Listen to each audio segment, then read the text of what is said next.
आप देख रहे हैं वनांचल भूमि न्यूज।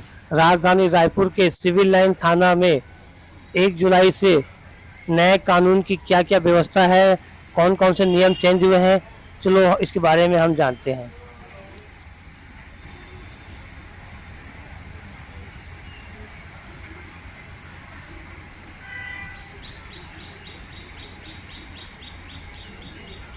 इससे 3 नवीन आपराधिक कानून लागू किए गए हैं, जिनका नाम है भारतीय न्याय संहिता 2023, भारतीय नागरिक सुरक्षा संहिता इनका स्थान लेंगे।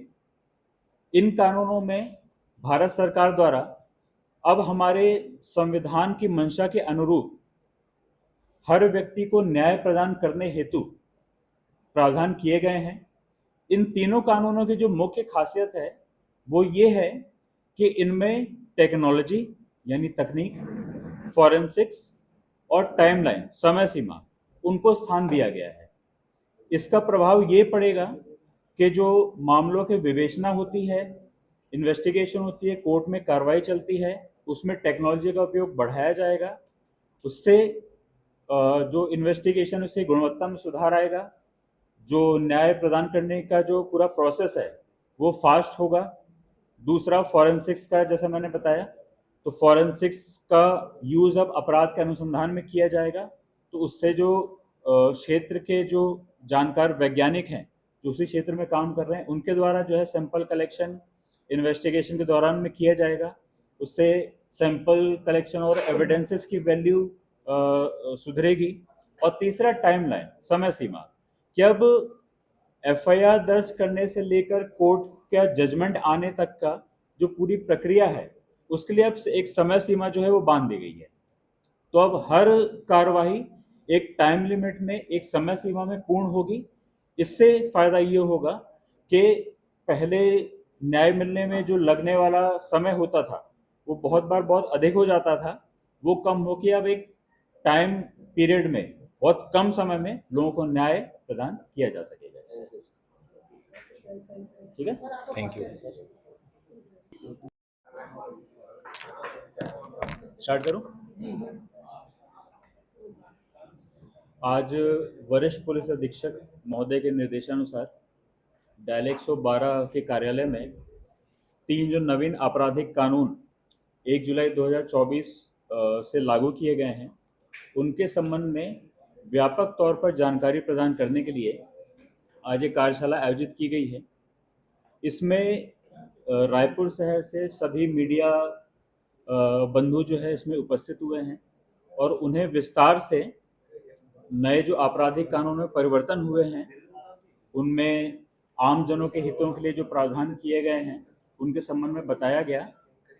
इस कार्यशाला का मकसद ये है कि सभी पत्रकारगण जो कि डेमोक्रेसी के चौथा स्तंभ माने जाते हैं वो इन जानकारियों को व्यापक तौर पर अपने मीडिया के माध्यम से, प्रिंट मीडिया हो गया या ऑनलाइन मीडिया हो गया या टीवी मीडिया, उसके माध्यम से जो आम जनता है उनको व्यापक तौर पर इन नए कानूनों के प्रावधानों के संबंध में जानकारी प्रदान करें, जिससे कि हर व्यक्ति इन नए कानूनों में उन्हें जो अधिकार प्रदान किए गए हैं उसके बारे में जागरूक हो सके। सर थोड़ा सा संक्षिप्त में जो 3 कानून,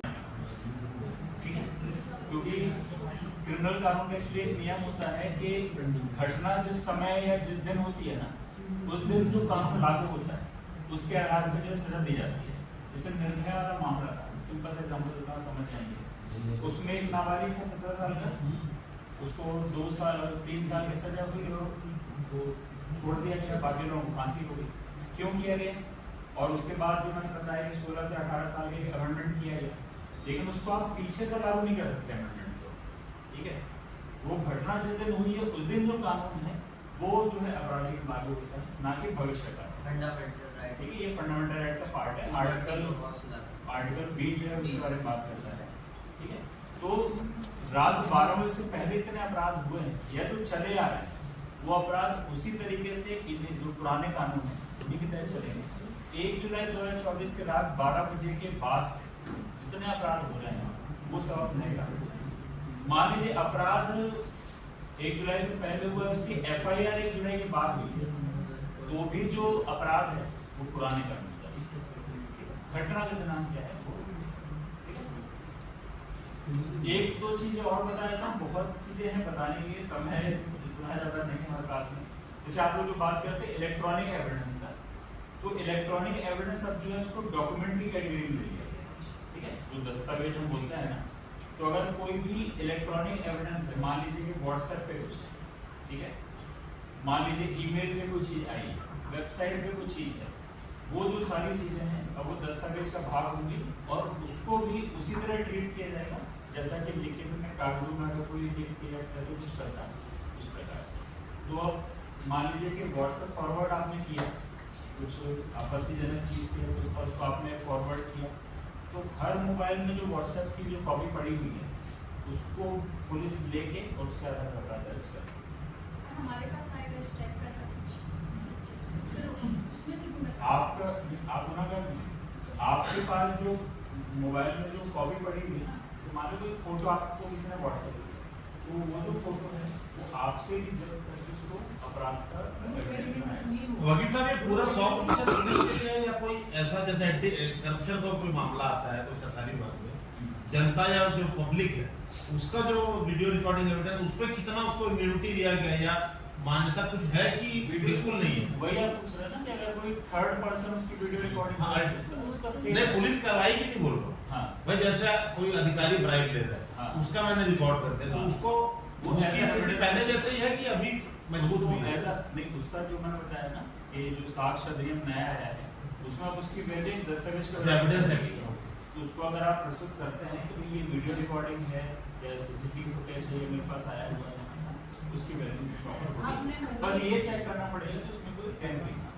मोबाइल वाला आपने कहा मोबाइल में जैसे जितने ग्रुप में आएगा तो भेजने वाले उसका लोग आता है, तो ग्रुप एडमिन है क्या वो उस बात का है कि नहीं उसको देखिए ग्रुप एडमिन की जो जिम्मेदारी होती है वो ये है कि जैसे ग्रुप चला है तो अगर कोई दिख रहा है कि ग्रुप में कोई आपत्तिजनक या गलत चीज कुछ आई है जो कुछ अपराध क्रिएट कर सकती है, उनकी जिम्मेदारी तत्काल उसको पुलिस या जो भी प्रशासन है उनको सूचित करे।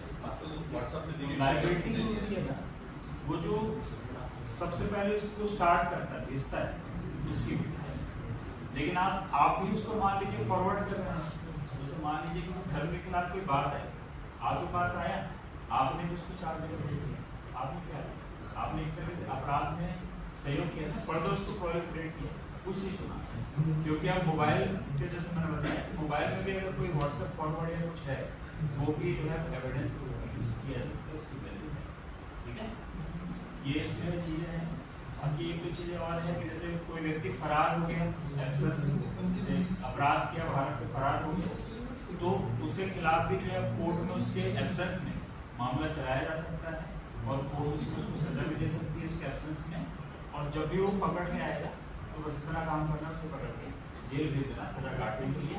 3 साल तक का टाइम दिया हुआ है कि अगर कोई अपील करना चाहता है तो वो 3 साल के अंदर आकर उसमें अपील करे, अगर व्यक्ति 3 साल के अंदर भी वापस नहीं आया तो उसका अपील का अधिकार खत्म हो जाएगा, फिर उसको जब भी वो पकड़ में आता है तो उसको सजा काटने के लिए पुलिस पकड़ के सीधा जेल में भेजेगी। और भी बहुत से प्रावधान हैं लेकिन कभी और समय मिला एक दो चलिए ऐसे ही बता देता हूँ। जैसे आप सम्मन वगैरह हो गए तो वो व्हाट्सएप से भेजा जा सकती है, थोड़ा इंपॉर्टेंट है सम्मन वगैरह जो है वो पुलिस या जो भी है व्हाट्सएप से भेज सकते हैं, ठीक है। जो पीड़ित पक्ष है, पीड़ित पक्ष के लिए बता देता हूँ कि पुलिस कोई भी अगर FIR दर्ज की और उसमें क्या कार्रवाई कर रही है उसकी जानकारी पुलिस अधिकारी को 90 दिन के अंदर उस पीड़ित व्यक्ति को देना अनिवार्य है कि 90 दिन के अंदर आपको पीड़ित को बताना पड़ेगा कि आपके मामला था और उसमें ये कार्रवाई हो चुकी है। इस प्रकार से चीजें। अच्छा ना चस्पा की वीडियो रिकॉर्डिंग कर ली है, पुलिस वाला जहाँ जाएगा अभियुक्त मिल रहा नहीं है यार आरोपी से चस्पा करके रिकॉर्डिंग करने की वजह देखो बात क्योंकि 4 बार मिलता नहीं ना आदमी वारंट शामिल होते हैं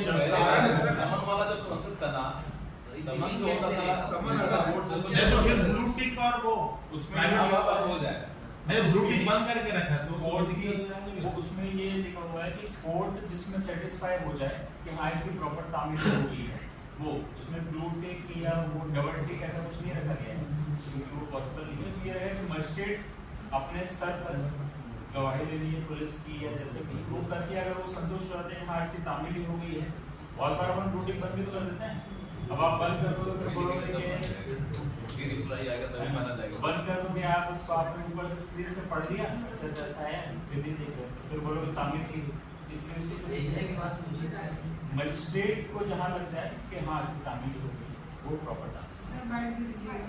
चलिए धन्यवाद। तो सीधी नहीं अगर सर उस टाइम लेकिन अगर मान लीजिए जैसे कि कोई रिकॉर्डिंग हुई और चालान का भाग सीडी बना के या पेन ड्राइव बना के उसको चालान कराया गया है, तो नए कानून में प्रावधान किया गया है कि आरोपी को जो है 14 दिन के अंदर मामला पेश होता है, 14 दिन के अंदर उस चालान की पूरी कॉपी जो है प्रोवाइड कराइए। तो चालान का पार्ट सीडी भी है वो कॉपी और अभी भी दी जाती है। सर अगर बाय द वे वीडियोग्राफी हो रही है, सदर में सॉफ्टवेयर में कुछ नेटवर्क इश्यू या कुछ प्रॉब्लम मिलर आता है, तो उस कंडीशन में क्या कर सकते हैं? उसके लिए वो एक बड़ी प्रैक्टिकल प्रॉब्लम डांस है। जैसे नक्सल एरिया में आप जाएंगे तो ई साक्ष्य एक्ट में काम करना थोड़ा मुश्किल है। क्यों? क्योंकि इस नए एक्ट में इसको ये प्रोविजन लाया गया है कि ये इलेक्ट्रॉनिक एविडेंस को भी प्रोड्यूस करना है, और कैसे प्रोड्यूस करना है उसका भी प्रोविजन। तो गवाह हॉस्टाइल नहीं होगा, गवाह के हॉस्टाइल होने के साथ भी सजा हो जाएगा। बात है ना, वो हॉस्टाइल से रोकने गवाह अगर हॉस्टाइल हो भी जाएगा तो भी सजा होगी कि देख रहे चोरी करते हुए अपनी मर्जी से साइन कर रहा है। अगर मान लीजिए कोई अच्छा सर, ये कैसे होता है सर? तो क्या उसके लिए भी कोई कुछ प्रावधान नए एक्ट में आए हैं क्या? हॉस्टाइल होने की कंडीशन पहले से प्रावधान 340 44 धारा 340 344 सीआरपीसी में वो प्रावधान एलरेडी रखा गया है। वो इसी के लिए कोई गवाह अगर हॉस्टाइल होता है, ठीक है, तो वहाँ तो सब चीज बोला कोर्ट में आया तो मुकर गया, उसके लिए सजा का प्रावधान था और वो अभी भी है। सर ये साक्ष्य आप बोल रहे हैं एप्लीकेशन से, क्या अगर जो पक्ष है जिसको आप बना रहे हैं उसके पहियन अगर चाहते हैं सर, उसके पहियन अगर साक्ष्य को देखना चाहते हैं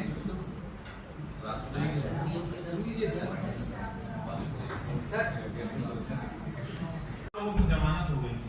उन लोग बोले कोकीन केस में एनडीपीएस मामले में कई लोग की जमानत हुई, कोर्ट में ये बोला कि तराजू जो तौला गया था मौके पे नहीं तौला गया था। हाँ।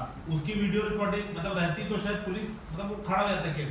तो आम आदमी के लिए क्या कानून कोई फायदेमंद नहीं है, क्योंकि मैं जैसे पीड़ित हूँ, हाँ। पुलिस आई अगर कोई चीज प्लांट कर दी, जैसे अभी आरोप लगा पत्रकार के जेब में गांजा रखती उदाहरण के लिए, तो क्या उसके परिवारजन अगर उसका वीडियो बनाते या कोई चीजें प्लांट की जा रही तो ये आम आदमी के पक्ष पे आप वीडियो बनाइए ना, तो ये प्रावधान नहीं किया गया है इसके लिए।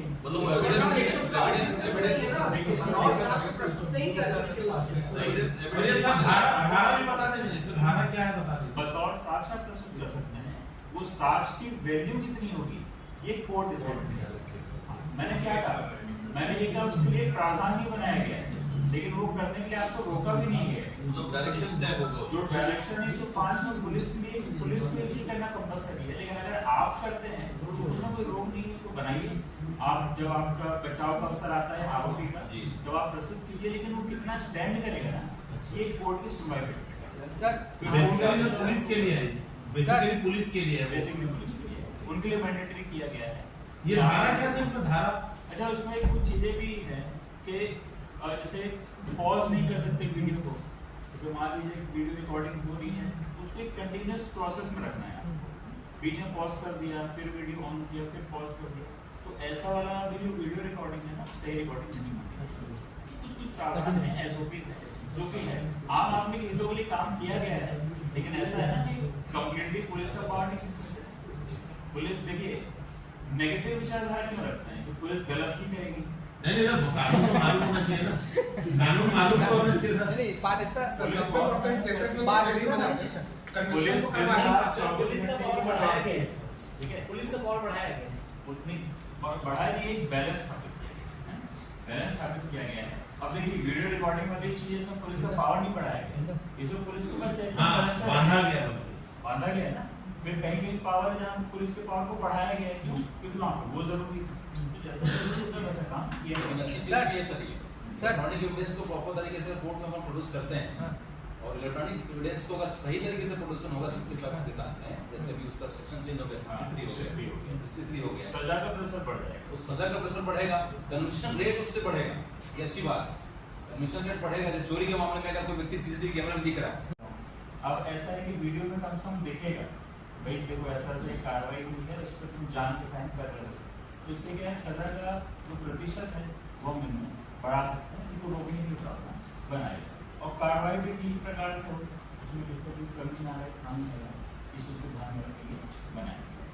मुझे इसमें मान लीजिए कोई दूसरा पक्ष अगर वीडियोग्राफी करता है या कुछ ऐसा एविडेंस कलेक्ट करता है, क्या वो सामने रहेगा? दूसरा पक्ष पुलिस करेगी, पुलिस को करना चाहिए, मतलब आम आदमी का नहीं बनेगा। नहीं आम आदमी, ये पुलिस के ऊपर ही निकाल। और दूसरा इसमें क्या लिखा गया है कि मोबाइल फोन से भी जो है रिकॉर्डिंग हो सकती है, ठीक है, प्रेफरेबली बाय मोबाइल फोन ऐसा लिखा हुआ है।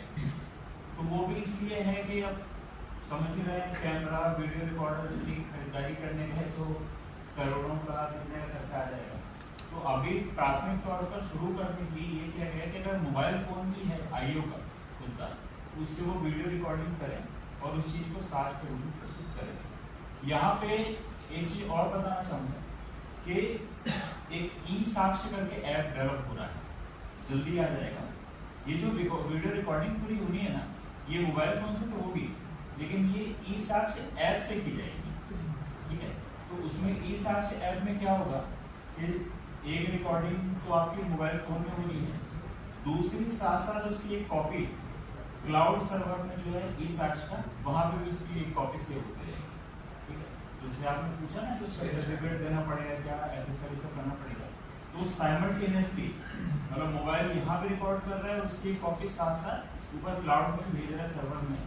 तो क्या होगा, वो जो सर्वर में गया है जो वीडियो बन के गई है, वो अलग से पेश करने की जरूरत नहीं पड़ेगी। वो मैंने बताया ना ICPS और CCTV जो बन रहे हैं, तो वो सिंक्रोनाइज रहेंगे। वो वीडियो की एक कॉपी थाने में भी आ जाएगी, वीडियो की एक कॉपी मजिस्ट्रेट जो है उनके पास भी चली जाएगी, एक कॉपी प्रोसिक्यूशन को भी चली जाएगी, और अगर कॉपी मान लो आरोपी डिमांड करता है उसको एक कॉपी प्रोवाइड करा दिए। ये चूंकि क्लाउड से हो रही हैं सारी चीज़ें, इसमें वो छेड़छाड़ करने वाली और ऐसी चीज़ें ये बहुत हद तक रुकेंगी। सर ये पुलिस जो रिकॉर्ड करेगी, उसके अलावा जो प्रार्थी है, समझ लीजिए मैंने बुलाया और जांच को प्रभावित करने का अगर तो प्रयास कर रहा है पुलिस वाला, तो हम जो रिकॉर्ड करेंगे, एक तो उसका क्या इंपॉर्टेंस रहेगा, दूसरा क्या धारा बनती है, अगर पुलिस को क्या धारा में बोल सकते हैं कि भाई आप रिकॉर्ड करिए, तो हम तो कर रहे हैं ऐसा चेक कर, आप वायलेशन कर रहे हैं, रिकॉर्डिंग नहीं कर रहे हैं। आप दो रिकॉर्डिंग कर रहे हैं, तो जो पुलिस कर रही है और एक जो एक पुलिस नहीं कर रही है या कर रही है, हम पहला वाला करते हैं, पैरेलली कोई वो भी बताया जी, पैरेलली का कोई प्रावधान नहीं है। प्रावधान नहीं है, ये तो काम में शराब जब्त हुई, हाँ। पुलिस ने कार्रवाई की, हो सकता है पुलिस या एक्साइज का ऑफिसर ला के पहले से वहां रख दे, और वो व्यक्ति अगर पहले से वीडियोग्राफी कर रहा है, कोई मन देखिए, इसके लिए प्रावधान नहीं है कि आप करेंगे, लेकिन अगर आप करना चाहते हैं पैरेलली, उसके लिए कोई वो रोक नहीं। एविडेंस एविडेंस के तौर पर स्वीकार्य है कि नहीं है? एविडेंस के तौर पर इसको जब कोर्ट में मामला जाएगा, तो एक स्टेज होता है सुनवाई का, जिसमें आरोपी को बचाव का अवसर दिया जाता है। पहले तो अभियोजन की तरफ से जो साक्ष्य सब दिए जाते हैं, फिर सेकंड स्टेज आती है कि आरोपी अपने बचाव के जो साक्ष्य प्रस्तुत करना चाहता है, गवाह प्रस्तुत करना चाहता है, उस स्टेज पे आपने जो वीडियो रिकॉर्डिंग रखी हुई है उसको आप प्रस्तुत कर सकते हैं। अगर इनकी रिकॉर्डिंग तो चलो ये है, मेरी रिकॉर्डिंग ये, लेकिन उसकी वैल्यू इतनी ज़्यादा नहीं सर आप उसको आपको प्रूव करने के लिए ना बहुत सारे, जैसे मान लीजिए कि आपने पेश किया, तो जो सरकारी वकील है वो उसमें आपत्ति कर सकते हैं कि ये इसको हम कैसे मान लिए सही, इसमें टेम्परिंग हो सकती है, फिर अब उसको एफएसएल जांच के लिए भेजा जाएगा, फिर एफएसएल से वो होके आएगा। फिर ये वीडियो रखी गई कि सरकार ने जो है 5 साल का समय दिया है सभी राज्य को कि 1 जुलाई 2024 से 5 साल के अंदर अंदर आपको जो है सारे संसाधन जो है तैयार कर लेने हैं। क्योंकि अभी आप जानते हैं हमारे लैब कितनी है, गिर के 2-3 लैब हैं, बहुत सारे मामलों में सैंपल हैदराबाद भेजना पड़ता है, इतने वैज्ञानिक जो है अवेलेबल नहीं है कि हर घटना स्थल पे एक वैज्ञानिक जाए, इतने लोग ही नहीं है। तो 5 साल का भी समय दिया गया है कि जो फॉरेंसिक्स वाला चीज़ है इसको करने के लिए हर राज्य सरकार 5 साल में अपने वैज्ञानिक भर्ती कर ले, लैब से डेवलप कर ले, और फिर वो जिस तारीख से इसको नोटिफाई करेंगे उस तारीख से फिर ये लागू हो जाएगा। और इसको नाम दिया गया न्याय दल का, ये जो फॉरेंसिक एक्सपर्ट जाएंगे, पुलिस जाएंगे, इसको न्याय दल का, ठीक है। इसके बाद अब मैं वो वीडियो रिकॉर्डिंग वाले पार्ट पर, ये है धारा 105। धारा 105 ये बोलती है कि अगर पुलिस कहीं पे भी मान लीजिए सर्च करने जाती है और जब्ती करने जाती है, तो उनको जो है पूरी प्रक्रिया का पूरी प्रक्रिया का जो है वीडियोग्राफी करनी पड़ेगी। कि जैसे मान लीजिए कि कोई सूचना मिली कुछ कहीं पे कि एक एग्जांपल अपन लें, मान लीजिए शराब सबसे कॉमन है, शराब कहीं पे मान लीजिए सूचना मिली कि बेची जा रही है अवैध रूप से या रखी गई है, तो अब अगर पुलिस जाती है और उस जगह की छानबीन करती है तो उनको जो है उस पूरे प्रोसेस का शुरुआत से लेकर अंत तक वीडियो रिकॉर्डिंग करना कंपल्सरी। दूसरा, पहले जो जांच छानबीन कर ली, उसके बाद उसको जब्ती करते हैं, पा लेते हैं कि हाँ भाई ये शराब गलत तरीके से या नकली शराब या अवैध रूप से रखी होती है, उसको पूरे जब्त करती है। तो जब्त करने की जो कार्रवाई होगी वो भी स्टार्टिंग टू एंड कंपल्सरी उसकी जो वीडियोग्राफी की जाएगी। और इसमें जब्ती पत्रक बनता है, आप लोग जानकारी अगर होगी तो ये चीज जब्त की गई, इतना लीटर सब, वो जो पूरा कागज जो तैयार किया जाएगा उसकी वीडियोग्राफी पूरी होगी। फिर 2 गवाह उसमें हस्ताक्षर करते हैं, उनका हस्ताक्षर करने का भी जो प्रोसेस है हस्ताक्षर करते हुए उसको भी वीडियोग्राफी में लिया जाएगा। तो ये सब काम क्यों किया जा रहा है? ये बहुत सारे 3 चीज मेन है, टेक्नोलॉजी, फॉरेंसिक्स और तीसरा समय सीमा, टाइमलाइन। तो जो फॉरेंसिक है वो एंटर करता है यहाँ पे 7 साल से ऊपर के मामले। तो देखिए 7 साल से ऊपर के अधिकतर जो मामले होते हैं 7 साल ज़्यादा सजा होती है, वो थोड़े गंभीर प्रकृति के, ठीक है। तो उसमें क्या होता है कि साक्ष्य का संकलन नॉर्मल जब पुलिस करने जाती है तो अब पुलिस एक्सपर्ट तो नहीं होती, अपने लेवल में जितनी ट्रेनिंग मिली है जितनी समझ कोशिश करते हैं जितना अच्छे से हो सके, लेकिन कभी बहुत बार कमियां छूट जाती हैं जिससे कि जो एविडेंस है वो दूषित हो जाता है, वो कंटेमिनेट हो जाता है, नष्ट हो जाता है। तो अब ये किया गया कि 7 साल से ऊपर के सजा वाले मामले की जैसे ही FIR मिलेगी तो आईओ का ये काम है कि वो तुरंत FSL के जो अधिकारी हैं संबंधित उनको सूचना देंगे और FSL के अधिकारी साथ में आईओ और FSL वाले ये घटनास्थल पर साथ जाएंगे और सैंपल कलेक्शन और जो भी वहाँ पे करना है वो काम फॉरेंसिक्स का जो वैज्ञानिक है वो करेगा, ना कि पुलिस। इससे क्या होगा कि सबूतों का जो वजन है वो बढ़ेगा, क्योंकि उसको प्रॉपर मान लीजिए फिंगरप्रिंट है कहीं पे, तो एक्सपर्ट का फिंगरप्रिंट का सैंपल लेना और नॉर्मल पुलिस का सैंपल लेना में अंतर होता है ना। तो वो सब चीज़ें जो एक कमियां रह जाती थी ना, और फिर कोर्ट में जाके यही सब कमियां काम आती हैं, आरोपी के वकीलों को मदद करती हैं और वो इन्हीं कमियों को छुड़ा लिया। अब ये थोड़ा कम इसमें बात सवाल निकल के आया ना जी, जब ये कानून आया जी, कि इसमें इस तरीके से कहा गया कि जो टेक्निकल एविडेंस है वो लाइक डॉक्यूमेंट एविडेंस के रूप में कोर्ट में पेश होंगे, जैसे वीडियो बना लेना या क्या वो सत्यापित फॉरेंसिक से करा के कोर्ट में पेश होंगे या डायरेक्ट कोर्ट एक्सेप्ट करेगा, मतलब प्रार्थी या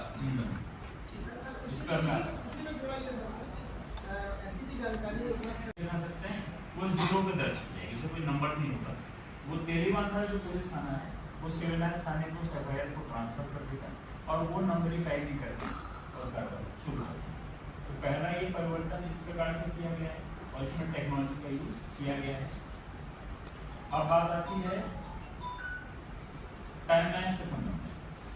तो टाइमलाइंस ये सेट की गई है कि 3 से 7 साल के जो प्रकरण होते हैं जिसमें सजा 3 साल से ज़्यादा 7 साल तक की सजा में प्रावधान है, उसमें 14 दिन का समय दिया गया पुलिस को प्रिलिमिनरी इंक्वायरी करने का, प्रारंभिक जांच। अभी जैसे बहुत बार ऐसा होता था कि मान लीजिए आप शिकायत लेके गए, मुझे FIR दर्ज करनी है, थाना प्रभारी जो भी हैं उनको लगा कि मामले पर मुझे देखना चाहिए कि मामला सही है कि नहीं है करके, क्योंकि बहुत बार झूठी FIR वगैरह होती हैं, फिर पूरी प्रक्रिया चलती है। तो अब ये प्रावधान किया गया है कि उस शिकायत को ले लिया जाएगा और 14 दिन के अंदर जो थाना प्रभारी हैं या जो आईओ हैं वो संबंधित DSP से, और थाने के DSP होते हैं, उनसे परमिशन लेके उसमें 14 दिन के अंदर प्रारंभिक जांच करेंगे और 14 दिन के अंदर निर्णय करना पड़ेगा कि भाई मुझे इसमें FIR करनी है या नहीं करनी। अगर जैसे मान लो कि निर्णय कर लिया भाई इसमें ठीक है मामला मैंने पाया है FIR होनी चाहिए, FIR कर ली फिर तो मामला नॉर्मल चलेगा। मान लीजिए उन्होंने ये तय किया कि FIR नहीं होनी चाहिए, मामला कुछ नहीं बन रहा है ऐसा, तो फिर इसकी सूचना अपने वरिष्ठ अधिकारी को देंगे और इधर मजिस्ट्रेट को देंगे और साथ में जो पीड़ित व्यक्ति है उसको जानकारी दी जाएगी कि भाई मैं इसमें एफआईआर दर्ज नहीं कर रहा हूँ, मुझे नहीं लग रहा एफआईआर वाला मामला है। तो व्यक्ति क्या कर सकता है कि फिर वो आगे का जो प्रोसेस है कि आप एसपी जो है संबंधित के पास जा सकते हैं कि मेरी एफआईआर दर्ज नहीं की गई, मजिस्ट्रेट के पास जा सकते हैं, कोर्ट में जा सकते हैं, वो कार्रवाई करें। तो दूसरा ये 14 दिन का टाइम सेट कर दिया गया है, जो कि पहले कोई टाइम लिमिट नहीं था। बहुत बार ऐसा होता था साल भर तक कंप्लेंट पड़ी रहती थी और उसमें पता ही नहीं चलता था कि हुआ। अब 14 दिन सेट है, आपको उसमें कार्रवाई करनी 3 से 7 साल 3 से 7 साल वाले मामले। बाकी 3 तक वाले में बाकी 3 तक वाले जो मामले हैं उसमें कोई टाइम नहीं है, उसमें एफआईआर। वो 3 प्रकार के हुए हैं जो मुख्य परिवर्तन है। पहला टेक्नोलॉजी, दूसरा फॉरेंसिक्स और तीसरा समय सीमा टाइम लाइन। ये 3 जो है ना, इन कानूनों का हाईलाइट पॉइंट है। पहला जो है टेक्नोलॉजी कि अब क्या किया गया है कि नागरिक सुरक्षा संहिता हो गया, एविडेंस एक्ट हो गया, इसमें पूरा जो जोर है वो टेक्नोलॉजी पे दिया गया है। मतलब इसकी जो धारा है 530 वो तो ये होती है कि जब इसको पूरी तरीके से लागू कर दिया जाएगा तो एफआईआर से लेकर जजमेंट होने तक और उसकी कॉपी मिलने तक सारा काम एक पेन ड्राइव में खत्म हो जाएगा। मतलब ये कागज पत्र का काम खत्म, सब चीज जो है एक सिस्टम में होगा। उसके लिए सीसीटीएनएस एक सिस्टम होता है, आईसीटी सिस्टम है जो कि डेवलप हो रहा है। सब चीजें ऑनलाइन होगी, कोई भी कागज पत्र किसी चीज की जरूरत नहीं पड़ेगी और सब कुछ ट्रांसपेरेंट रहेगा। ऑनलाइन है तो आप भी वो जानकारी देख सकते हैं, मैं भी वो जानकारी दे सकता हूँ। ये इसका मकसद है। अब स्टार्ट करूँ मैं एफआईआर से स्टार्ट करते हैं, है ना। तो एफआईआर के संबंध में जो 2 नई चीजें लाई गई हैं वो है, पहला तो EFIR है, दूसरा 0 FIR। तो EFIR जो है वो जो मैंने कहा कि टेक्नोलॉजी को बढ़ावा दिया गया है, उसमें पहला कदम है EFIR। तो EFIR में क्या है कि मान लीजिए घटना हुई रायपुर में, आप थे दिल्ली में, अब आपको यहाँ से बताया किसी ने कि घर में चोरी हो गई है, मान लीजिए कोई चीज हो गई है, आप वहीं बैठकर गवर्नमेंट पोर्टल डेवलप कर रही है, उसमें आप क्या नाम है ईमेल के माध्यम से या फिर पोर्टल में जानकारी अपनी डाल के EFIR जो है दर्ज करा सकते हैं। उससे क्या होगा, आप बैठे दिल्ली में, यहाँ पे जो थाना है संबंधित उसमें डाल के आप उनको आपने सूचना दे दी तो कार्रवाई शुरू कर दी। इसमें बस एक चीज रखी गई है कि ऐसी EFIR कराने के 3 दिन के अंदर आपको उस थाने में जाकर फिजिकल कॉपी में साइन करके FIR जमा करना। ये इसलिए रखा गया है ताकि किसी प्रकार के शरारती तत्व बहुत होते हैं, अपन जानते हैं कि कोई अच्छी चीज लेके आओ तो उसका यूज तो बाद में चालू होता है, मिसयूज पहले चालू हो जाता है। तो कोई इस प्रकार से मिसयूज ना करे और आइडेंटिटी पता चल सके कि सही व्यक्ति, ये सही अपराध है, इसलिए ये किया गया कि EFIR दर्ज कराइए आप वहाँ से, पुलिस यहाँ पे काम चालू कर देगी। 3 दिन के अंदर आप आ जाइए और थाने में उसकी फिजिकल कॉपी साइन करके आप जमा कर दीजिए, तो आपकी जो FIR है वो प्रॉपर रूप में दर्ज हो जाएगी और मामला चलेगा। अगर 3 दिन के अंदर आप नहीं पहुंच पाते हैं तो जो FIR आपने कराई है वो शून्य, वो जो है निरस्त कर दी जाएगी। अब जो है उसके बाद रास्ता क्या बचा, मान लीजिए आप 4थे दिन पहुंचे, आप 3 दिन में नहीं पहुंच पाए, जो टाइम लाइन था, तो आपने जो FIR कराई वो तो निरस्त हो गई। तो अब जो आप नॉर्मल आ गए हैं यहाँ पे रायपुर शहर में, तो अब आप थाने जाकर जो अपन अभी जो FIR कराते हैं ना फिजिकल रूप से, वो FIR आप दोबारा से करा सकते हैं। तो ये एक सुविधा दी गई है, लेकिन उसके लिए वो 3 दिन वाला जो मैंने बताया वो भी रखा गया है, चेक्स एंड बैलेंसेस, ताकि मिसयूज किसी प्रकार से कोई ना कर पाए। दूसरी चीज जो दी हुई है वो 0 FIR के संबंध में है। 0 FIR देखिए कोई नया कॉन्सेप्ट नहीं है, 0 FIR पहले भी था। रैंसम मांगना, ठीक है, ड्रग डीलिंग हो गई, हथियारों की तस्करी हो गई, ये सब क्या होता है कार्टेल में काम करता है। सामने तो एक व्यक्ति दिखता है, पीछे बहुत लोग होते हैं, इसके संबंध में ऑर्गेनाइज क्राइम की धारा इंक्लूड कर दी गई है। ये है, इसमें एक और धारा बता देता हूँ, फिर भारतीय नागरिक सुरक्षा संहिता जाऊंगा मैं। एक है आत्महत्या का प्रयास। तो पहले धारा थी 309 जिसमें आत्महत्या का जो प्रयास करता था, ठीक है, और व्यक्ति बच जाता था, उसे 1 साल के लिए जेल भेज दिया जाता था। अब उस धारा को खत्म कर दिया गया, उसका विरोधी बहुत समय से हो रहा था, उसको अब थोड़ा परिवर्तित वे में लाया गया है कि अगर कोई व्यक्ति आत्महत्या का प्रयास, आत्महत्या की धमकी देता है किसी पब्लिक सर्वेंट को, ठीक है, जो पब्लिक सर्वेंट है उसको ये धमकी देता है कि आप ये काम करो या फिर आप ये काम ना करो, ठीक है। जैसे वो काम ड्यूटी बाउंड है, मान लीजिए नगर निगम बुलडोजर लेके अवैध अतिक्रमण तोड़ने के लिए गई, कोई व्यक्ति खड़ा हो गया कि अगर ये घर तोड़ा तो मैं मिट्टी डाल के आग लगा दूंगा। अगर इस प्रकार से धमकी देता है, वो अटेम्प्ट कर देता है, तो उसको जो है नई धारा के तहत में अपराधी बनाया जाए। ये धारा जो है परिवर्तित फॉर्म में इसको लाया गया है। इसके बाद जो है धारा है सेडिशन, राजद्रोह। तो राजद्रोह को अब खत्म कर दिया गया है, उसको अब थोड़ा चेंज करके धारा 152 में देशद्रोह के रूप में लाया गया है। वो ये बोलता है कि कोई भी व्यक्ति अगर भारत देश की एकता, अखंडता और संप्रभुता, इसको अगर नुकसान पहुंचाने वाला कोई कृत्य करता है, कोई बात बोलता है, करता है, तो उसे धारा 152 के तहत जो है उसके खिलाफ अपराध दर्ज किया जाएगा। यानी अंतर कहाँ आ रहा है कि राजद्रोह में सिर्फ शासन के हितों की रक्षा की बात थी कि भाई मेरी चुनी हुई सरकार है, मेरे शासन के खिलाफ अगर कुछ बोलोगे, मेरी सरकार खतरे में आएगी तो मैं राजद्रोह लगाऊंगा। अब उस चीज को खत्म कर दिया। अब यह है कि आप लीगल वे जो एक तरीका है विरोध करने का, पॉलिसीज के विरोध होता है ऐसा करना, वो अगर आप करते हैं तो उसके लिए कोई अपराध नहीं है। लेकिन अगर आप ऐसी कोई बात करते हैं जो कि देश की अखंडता, एकता, मतलब सुरक्षा ही खतरे में आ जाए, तो आप उसको जो अपराध बना, मतलब अगर राज्य से देश की तरफ जो है बढ़ा दिया गया।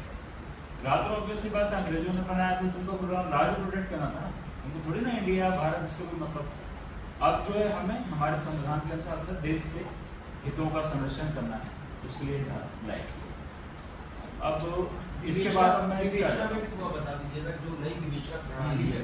अब मैं भारतीय नागरिक सुरक्षा संहिता पे आ जाता हूँ, जो मोटा मोटी न्याय संहिता का था हम प्रॉपर्ली बता नहीं पाते, तो एक ऊपरी सुनने में ऐसा लगता है कि कोर्ट ने क्यों छोड़ दिया, क्यों ऐसा कर दिया, ऐसा नहीं। छेड़खानी और अब्यूज लैंग्वेज इस्तेमाल सुनने में आता है कैसे करते हैं, तो उसमें इसका जो लागू होगा तो 69 मिल जाएगा क्या?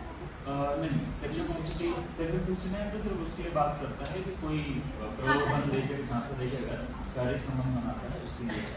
गाली, अब्यूसिव लैंग्वेज के लिए पहले तो छेड़खानी वगैरह होगी। तो 354 धारा 354 पहले आईपीसी में हुआ करती थी, उसकी नई धारा उसमें आ गई है, वही लगेगा। गाली गलौज के लिए 294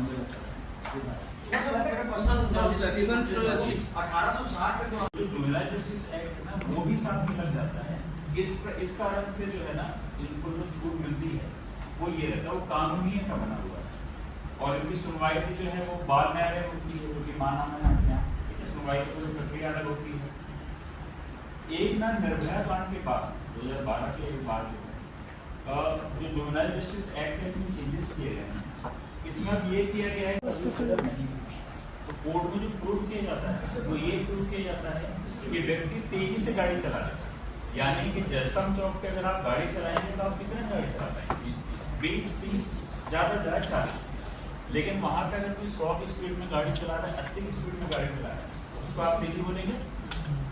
एविडेंस में जो चीज़ आएगी उसको हम सजा दिलाएंगे। लेकिन अगर कोई व्यक्ति मान लो 40 की स्पीड में जा रहा है, ट्रैफिक थोड़ा कम था, जा रहा है, अचानक से कोई व्यक्ति सामने आ गया, ठीक है, उसमें उस व्यक्ति की लापरवाही जो है जांच की जाएगी। पुलिस का इन्वेस्टिगेशन जो होता है, इन्वेस्टिगेशन यही काम होता है कि ये देखना कि एक्चुअली अपराध में हुआ क्या है।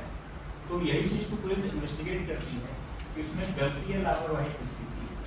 अगर गाड़ी की लापरवाही नहीं लग रही है, आप नॉर्मल जा रहे हैं अपने स्पीड लिमिट से, कोई चांस सामने आ गया तो उस पर कार्रवाई जो है सजा नहीं है। इस चीज का ध्यान जो इसमें रखा गया है। सब ओवरटेक जो करते हैं उसके लिए, ओवरटेक भी लापरवाही। जैसे कोई ओवरटेक कर रहा है और मेरी गाड़ी को टक्कर मारा और वो आगे बढ़ गया और मेरी गाड़ी जाके किसी और गाड़ी में टक्कर पड़ती है, तो मेरे ऊपर भी कुछ कार्रवाई होगी। वहाँ पे लापरवाही देखी जाएगी कि व्यक्ति ओवरटेक अगर गलत तरीके से कर रहा था, आप तो प्रॉपर अपने से आ रहे हैं, साइड से आ रहे हैं, ये व्यक्ति अचानक ओवरटेक कर दिया और आपसे सामने आ गया, आपने बचाने के लिए मान लीजिए गाड़ी को मोड़ा और कोई और व्यक्ति मान लो साइकिल से बाइक जा रहा था, वो टकरा गया और उसको चोट लग गई है, उसकी मृत्यु हो गई, उसमें गलती आपकी नहीं रहेगी, उसमें गलती होगी ओवरटेक करने की। सेम गलती है। मोटर व्हीकल एक्ट होता है, मोटर व्हीकल एक्ट में बिना लाइसेंस से गाड़ी चलाना, इंश्योरेंस नहीं होना, गाड़ी में कमी होना, ये सब जो चीज़ें मोटर व्हीकल एक्ट है वो केंद्र का एक्ट है जो कि सभी राज्यों में चलता है। दूसरा जो आपने वो 17 साल के बच्चे वाली बात कही, जो पुणे वाला मामला है, वो अगर रायपुर में भी होता है तो उसमें धाराएं सेम लगेगी। जैसे उसमें 2 लोग शायद उनकी मृत्यु हो गई, तो उनके ऊपर 304 ए लड़के के ऊपर वो 17 है, 304 ए, तो सेम चीज यहाँ पे मिलेगी। जो नेचर वाला उसमें अपन वहां पर जाकर घटना स्थल को लेते हैं, उसके बाद देखेंगे अपने साइड में कौन था, इसके बाद उसको रिलीज कर दिया जाए, उल्टा कर दिया जाए। मैकेनिकल एग्जाम, हाँ, मैकेनिकल एग्जाम होगा कि जैसे भाई कॉमन सी बात है, उसकी स्पीड ठीक थी, अपने साइड पे चल रहा था, अगर कोई दारू की ठोक उसके आगे आ गया तो फिर इसकी क्या गलती है, फिर उल्टा हो गया, वो तो अपने कारण जा गया। तो ये योजना में सब है। कानून देखिए, मैं आपको जवाब देता हूँ, एक सवाल आया ना, मैं इसका जवाब देता हूँ। ये बिल्कुल कॉमन क्वेश्चन है, जायज क्वेश्चन है। इससे अलग अच्छा, मैं इसका पहले जवाब देखिए, वो जो धारा थी 304 ए, जो कि अब 106 बन गई है, उस धारा की मैं आपको टेक्निकलिटी बता देता हूँ, है ना। वो आम तौर पे देखना, और जो 304 ए होता है, 304 भी अलग है जी। मैं जो भी बात कर रहा हूँ वो 304 ए जो पुरानी धारा होती है, उसका धारा 106 आई है।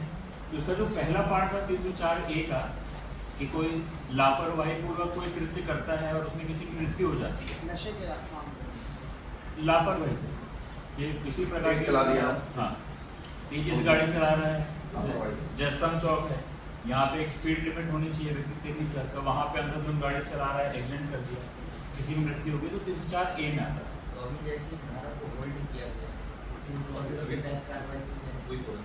अभी तो फिलहाल जो 106 है, 304 का जो 106 क्लॉज 1 है, वो एज इट इज रहेगा। 106 क्लॉज 2 जो है, जो हिट एंड रन के संबंध में सिर्फ बात करता था, उसको बस होल्ड में रखा गया। इसी 106 बी की अगर हम बात करें, तो अगर व्यक्ति सूचना देता है संबंधित थाने को या मजिस्ट्रेट, तो इस सूचना का दुरुपयोग भी तो हो सकता है, उसको बतौर थ्रेट यूज किया जाए या किसी और मामले में भी उसको इन्वॉल्व करने की कोशिश की जाए, ये भी तो एक पॉसिबिलिटी बनती है। कैसे हो सकता है, कोई आप एग्जाम्पल दीजिए। मान लीजिए संबंधित थाना कुछ भाई उठाया या कोई और उसका पर्सनल इंटरेस्ट किसी मामले को लेके है, ये पैसे से संबंधित है, तो मुझे कुछ प्राप्त हो जाए, तो क्या इसका दुरुपयोग नहीं हो सकता? देखिए, एक दिक्कत क्या उनका है, कहने का मतलब है, जैसे सूचना दिया, हाँ, तो बचने के लिए पुलिस के जो लोग हैं वही कहेंगे कि थोड़ा सा पुलिस के लोगों को वो कहेगा कि ले लो अपने इसको देगा ना सूचना, कोई भी इसको देगा, ले दे के छोड़ने वाली बात। मैं मददगार, मैंने फोन उठाया या बताया मेरी, ठीक है, मैं चला गया घर, दूसरा मददगार आया, दूसरा मुंशी आया, वो उसके पास सूचना नहीं, तो ऐसे इसको अगर वो करें जी, मैं सब जगह लागू हो जाएगा। हाँ, डाउट्स में सब जगह हो जाएगा। पुलिस के पास गई, मतलब उसमें तो रिस्पॉन्ड करेगी ना पुलिस कि भाई एक्सीडेंट कहीं हो गया, किसी की जान चली गई, वहाँ से गाड़ी आगे निकल गई, उसने बोला कि भैया यहाँ बहुत भीड़ थी और मैं यहाँ पर गाड़ी नहीं रोक पाया, लेकिन चूंकि वो व्यक्ति भी भय में, डर में भाग जाता है, वहाँ से पकड़ा ना जाऊँ, कानून के शिकंजे से बच जाऊँ, इसलिए वहाँ से वो भाग जाता था, और व्यक्ति को सहायता अगर नहीं मिल पाती थी तो वहीं पर वो दम तोड़ देता था। तो सरकार ने इसके लिए फिर कानून बनाया है इस नई संहिता में, जो कि धारा 106 क्लॉज 2 में लिया गया है। वो ये बात करता है कि अगर कोई व्यक्ति, उससे अगर एक्सीडेंट हो गया और एक्सीडेंट होने के बाद तत्काल वो पुलिस या मजिस्ट्रेट को सूचना दिए बिना घटनास्थल से भाग जाता है, तो उसको जो है 10 साल तक की सजा का प्रावधान किया गया। अब इसके लिए विरोध हुआ, आंदोलन वगैरह हुए थे, ट्रक ड्राइवर्स एसोसिएशन ने किया था, बस वालों ने, काफ़ी लोगों ने किया। तो उन्होंने बोला कि भाई एक्सीडेंट हो गया, तो अगर हम वहाँ से नहीं भागते हैं तो लोग, बहुत बार होता है मॉब लिंचिंग वाली एक स्थिति हो जाती है, लोग मार देते हैं, गाड़ियाँ जला देते हैं, तो हम क्या करें उसमें। तो इसके लिए बहुत विरोध प्रदर्शन हुआ, तो फिर इस कानून को होल्ड पे भी डाल दिया गया कि इसकी व्यापक तौर पर चर्चा हो जाए, समझा दिया जाए, उसके बाद लागू किया जाएगा। लेकिन इस कानून में ऐसा था नहीं, इस धारा में इसका थोड़ा सा प्रचार अगर या फिर क्लैरिटी इसमें लाई जाती, वो धारा ये बोलती थी कि आपसे घटना हो गई, दुर्घटना तो एक्सीडेंट होता है ना, तो जानबूझ के नहीं करता, उसके बाद आप घटनास्थल से किसी कारणों से कि लोग मॉब लिंचिंग कर देंगे या जला देंगे, आप घटनास्थल पर नहीं रुक पाए, आप वहां से निकल गए, ठीक है, आप निकल गए, लेकिन आप फोन या अन्य किसी माध्यम से पुलिस या मजिस्ट्रेट को सूचना देते हैं, तो उससे क्या होगा कि कम से कम जो रिलीफ है, जैसे 108 एम्बुलेंस हमारी आती है, डायल 112 की जो गाड़ी है, ये कम से कम पहुंच के उस व्यक्ति को अस्पताल तक तो पहुंचा देंगे, उसके बाद जो होगा वो चलता रहेगा। कानून ये बात करता है, उसमें कहेंगे कि रुकना शब्द यूज नहीं किया गया धारा में कि व्यक्ति रुकेगा, रोक के सूचित करेगा या लेके जाएगा, ऐसा नहीं लिखा गया।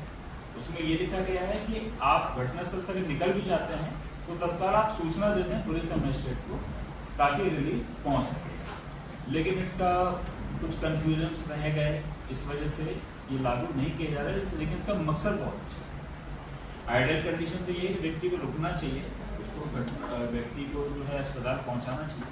नहीं अगर आप रुक पा रहे हैं तो कम से कम आप पुलिस या मजिस्ट्रेट को सूचित कर दें। और अगर ऐसा कोई व्यक्ति करता है कि वो सूचित कर देता है तो उसमें सजा कम कर दी गई। जैसे अगर नहीं करता है तो 10 साल तक की सजा है, लेकिन अगर सूचित करता है, मदद करता है तो उसमें कम सजा का प्रावधान भी रखा गया है। लेकिन अभी ये कानून होल्ड। इससे पहले इसी सेक्शन